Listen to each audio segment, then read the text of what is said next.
Hi friends, this is Bhairavi from Abhirami Fashion Jewelry. இப்போ நம்ம பார்க்குறது வந்து விக்டோரியன் செட். இப்போ உள்ள ட்ரெண்டிங்கில் உள்ளது வந்து இந்த மாதிரி விக்டோரியன் செட்ஸ் உள்ளது. நிறைய டிசைன்ஸ் இருக்குது, ஏகப்பட்டது இருக்குது. ஃபஸ்ட்டு கோல்டு ஃபேமஸாக இருந்தது, அப்புறம் ஆன்டிக்கு, இப்போ வந்து விக்டோரியன். ஒரு மாதிரி டல் பாலிஷாக இருக்கும், திருப்பி ரீபாலிஷ்லாம் பண்ண வேண்டாம். ஃபுல் ரியல் ஸ்டோன் இது. கீழே வந்து பவழமும் முத்தும் வச்ச மாதிரி உள்ளது. இது எல்லாமே ஆக்சுவலாக கொஞ்சம் காஸ்ட்லி பீஸ் தான், ஆனால் அதுக்கு தக்கன கேரண்டி வந்து ரொம்ப ரொம்ப சூப்பராக இருக்கும்.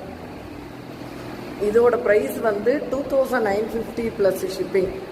இது ஷோரூமில் இது வந்து பீஸோட ப்ரைஸ் வந்து 4000 5000 அந்த ரேஞ்சுக்கெலாம். இதே பீஸ் தான், அந்தளவுக்கு கேரண்டியும் சூப்பராக இருக்கும். நிறைய கலெக்ஷன்ஸ் இருக்குது. உங்களுக்கு யார் யாருக்கு வேணுமோ நீங்கள் வாட்ஸ்அப்பில் எனக்கு மெசேஜ் பண்ணிங்கன்னா நான் உங்களுக்கு பிக்சர்ஸ் கூட அனுப்பிச்சி தரேன்.